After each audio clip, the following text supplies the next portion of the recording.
Growing up, my dad did a good job of dehumanizing me. He didn't care much how I thought or how I felt. So when I saw the military uniform when I was growing up, I thought to myself, if I can get that uniform on, I would find honor in wearing the uniform. So not only did I want to be in the military, I wanted to be in special ops. But I realized to be in special ops, you gotta know how to swim. So I got a how-to book on swimming. The first page was easy. Float. So I went to the pool, tried to float. I sank right down to the bottom. I realized I was negative buoyant as hell. The more I failed, the more my father's words would creep into my mind about how I'm not good enough. All this other he said to dehumanize me. As time went on, I started realizing the more I didn't quit, the more self-respect I gained. And the power was all mine. In life, it's important to do one thing. Many people will try to dehumanize you. It's up to you to find self-respect and dignity in yourself. You don't need a uniform to have honor. You need to have pride in yourself, dignity. Stay hard. So when you come from where I came from, there's a lot of power. So the power comes from when you think that, my God, everybody's above you. And then you put, for instance, I talk about the Navy SEALs in my book. I put every Navy SEAL on a pedestal. It's easy to do. It's easy to do. You read the books about them, you see movies about them, superhuman. But what happens is, once you drop your own limitations, so one thing we do bad in life is we put all these people above you. Never put anybody above you, man. Make it an even playing field. But you can't make it an even playing field if you're not working your ass off. I'm not saying not to respect people. You gotta respect people. But if you're playing tennis, right now there's tennis going on here in Queens. If you're playing tennis and you're playing Roger Federer, even Roger Federer's not here right now, but let's say you're playing Roger, best ever, arguably best ever. But I'm good at tennis. But Roger's the best ever. And we're playing a 5-set match, Grand Slam. Before Roger serves the ball, the first serve of the game, first serve, set 1, game 1, first serve. In your mind, you're thinking, man, that's the best person in the world to serve. This is how I thought about Navy SEALs. So what happens is, 2 sets fly by. Roger smokes it 6-0, 6-0, or 6-0, 6-1. You're like, wow, man, I can play with this mother. Like I said, nothing's permanent. Nothing's permanent. That's why I'm always big on, you have to keep what you want to be in the front of your mind. Because you're gonna always lose it within the suffering. And suffering, people always hear me say suffering, it's not just physical, man. There's so many forms of suffering out here, it's not even funny. And most of them are not physical. Most of them are psychological. So I'm going through this race, I get to mile 200 of my second Moab, and I'm doing well, but I'm in extreme pain, man. My damn feet are broken. I have 6 layers of tape on my, it's just, I'm jacked, man. I have 40 miles to go. I'm having this woe is me walking out here. I'm at high elevation. I can't breathe real well. Everything's wrong. So I'm with my pacer, his name is Mike. And I see this porta potty of sorts, and I'm like, I just need to get off course. So I lie to Mike, I'm like, hey man, I gotta go to the bathroom. And I go in this outdoor house, there's a bathroom in it. So I went in there and I'm in there and I'm thinking, I'm like, God man, I just wish I would fall into this toilet. You know how like big sinkholes? I just wish I'd fall in there, man, and maybe I'll break my leg or maybe something would happen where I can't finish the race. And as I'm talking to myself like this, out of nowhere, Goggins appears in my mind. He's like, man, are you really talking like this, bro? Imagine if you were to be able to have people hear your dialogue right now, man. You came out here in 2019 and this course kicked your ass. And all you wanted to do was come back here. You put so many miles in. You visualized all this. You've run this course 1,000,000 times. Whining and crying to yourself, lying to your pacer. So basically, what happened was Goggins got a hold of me and knifed David Goggins and stuck him in that porta potty, and Goggins came out. And when Goggins came out with 40 miles to go, of a 240-mile run, it was the most epic ending of any race I can remember. That last 40 miles was something that I can't even describe.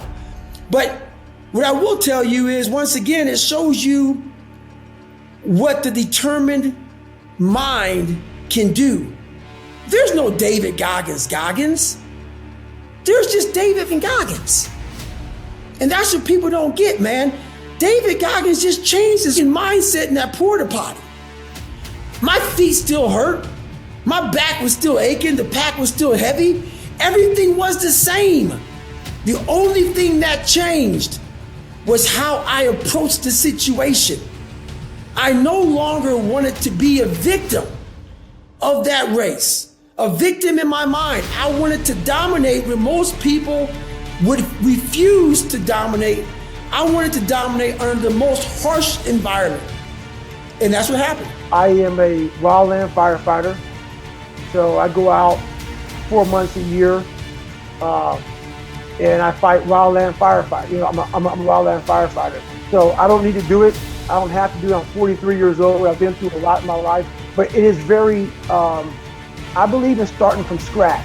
So what that means is no matter where you're at in life, sometimes we get very comfortable. The worst thing that could ever happen to a human being is they become civilized. You know, we forget on how we got to where we're at today. We forgot. A lot of us on this call make a lot of money, are very successful. But what got you there was that dog. Was that dog in you? Was that come hell or high water? I don't give a damn how cold it is outside, how miserable I am, how uncomfortable I become. I will get to where I'm at today. And we want to get further than that. But we start to say, how do we do it? How we get further than where we're at today is go back to the roots. Go back to the very root of how you got to where you're at. So why I'm a wildland firefighter today is, first of all, I love giving back. Second of all, it takes me back to the roots of hard work, dedication.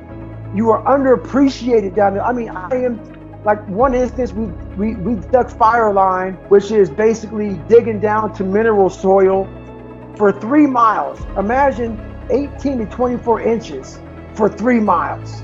And there's 12 people digging 3 miles of that. And you have to cut down these trees that are in the way to continue digging. And then you lay fire hose for 3 miles. That's one evolution out of many. And you make $12 an hour. And once you get through digging, you sleep out in the dirt and you start digging some more. And I'll tell you one story that it's all about staying humble in your mind. And there's this one kid who's out there digging line with me, you know, digging fire line, and he wanted to buy a pair of shoes, a pair of running shoes. And he said the running shoes he wanted like 60, 70, 80 bucks. Not very much compared to what running shoes cost nowadays. And he looked up in the mountains because we got through digging up in the mountains. And he said, for me to get these running shoes, it's going to take me 5 hours of digging fire line.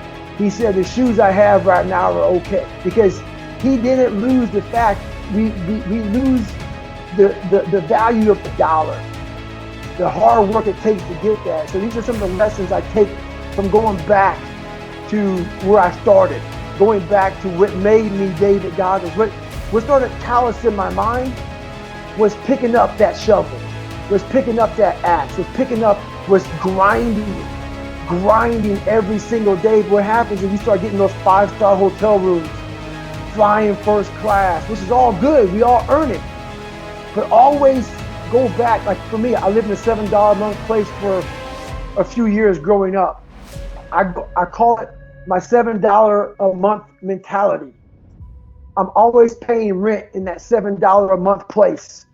I'm always paying rent there. I'm always living there a little fraction of me. So that's kind of the mentality that we need to have to get better. So when we finally left Buffalo, after all the physical and mental beatings that my dad handed out, we left Buffalo and I went to a, to me, even worse environment. I went to a very small town in Brazil, Indiana, where there was about 5 black families. And in 1995, the KKK marched in our 4th of July parade. So that being said, it paints Brazil, Indiana, that, you know, that's the town I'm talking about, in a very bad light. And there are a lot of good people in this small town. So I want to make that very clear. Sure.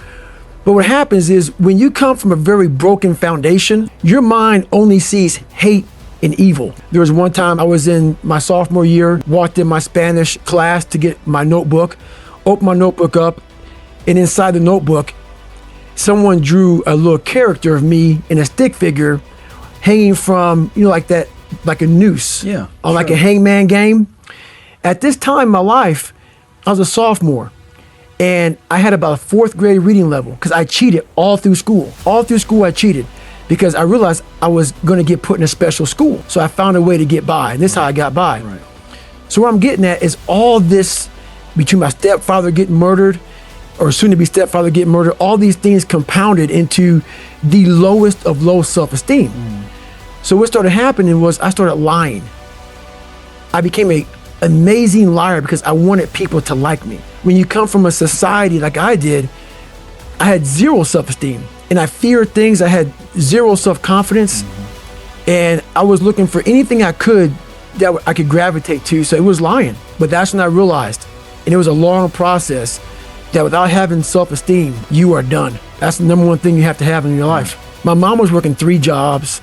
She wasn't at home ever. So she didn't know how badly, but my job as the man of the house is just me and her. I didn't want to tell her how bad life was for me, how bad I was struggling, how much school I was missing, how far behind in my studies I was.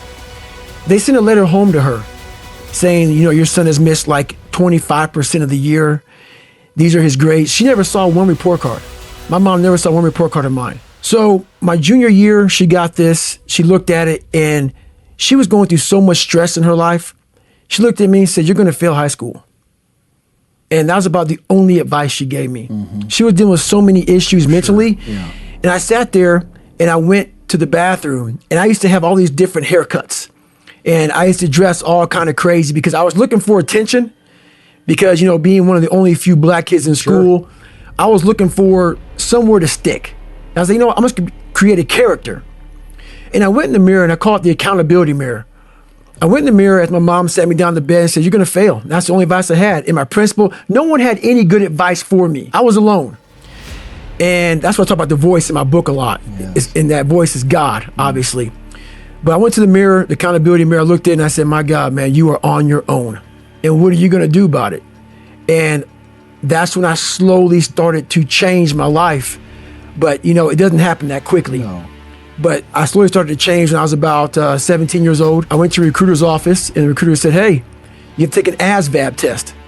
And like I said, I had a 4th grade reading level my junior year. So long story short, I failed that a few times. I had one more chance to take that test. And that's when I really developed my work ethic. And how I learned, still to this day, is I have to get the books in advance and I have to literally get these spiral notebooks and copy down every single thing in that book and put it to like a photographic memory. Oh, yeah. And so I will go through and say, okay, page 71, I saw that question. I'll go back through, 'cause I knew I had it written it down like 35 times. Yeah.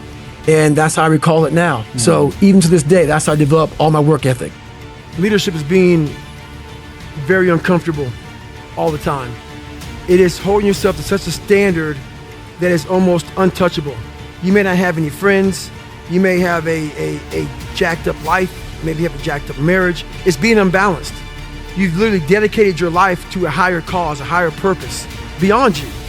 And it takes that person in your life to understand your mission.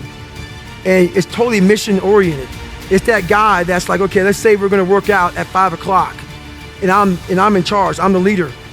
My guys and my girls, whoever it may be, need to see me running to work at 3:30. I need to take every excuse that they may have away from them. They need to see me outworking them every day, not trying to put them down, but saying, God, man, if he's doing this, man, so when I tell you to do something, you can't say no. You realize he's getting after it every day. I cannot say no to him. He's leading by example. So that's what it's all about. It's about, and people say lead by example. It's so easy to say that, man. It's so easy to say that, but to do that every day, to wake up every day miserable and say, God, I don't want to do this anymore, that's when you know you're a leader. When you're at that point and you're saying to yourself, every night is Groundhog's Day. Every single day, you know, I'm going back in the lab again, man. I'm going back in the lab every single day. You know it's not going to end. That's when you know you're being a leader, when your life truly is it sucks. So I went to the military and the guy was like, hey, you got to take an ASVAB test. Having a 3rd grade reading level, I didn't know you had to take a test to get in the military. So the ASVAB test, I sit down trying to take it, and I got a 20 the first time. So I went back home and got my best friend Johnny so I can copy off of him. Johnny came in, took the test. He had test A, I had test B. So I couldn't cheat. So long story short, you get 3 chances to take this ASVAB test. On the 3rd chance, I had 6 months to pretty much study for this test. That's when my whole life got revealed to my mom. She was always gone. She didn't know I was out of school. She didn't know I wasn't going to school because I didn't know, getting bullied, all this other stuff. So I walk in to my mom, what's going on. We didn't have much money, so she got me a tutor for 1 hour a week that cost $15. So I had 6 months, 4 hours a month to study. And what the tutor realized was I can't retain anything from all the toxic stress. I don't know if there's a learning disability or what. I just can't retain stuff. My mind was just messed up from my life. So how I learned was I had to get spiral notebooks. And literally, if I had a manual, I had to write down every single word of the manual. So what may take you an hour to learn would take me 6 or 7 days to learn, and just literally write it down. So I didn't really retain it, I just memorized it.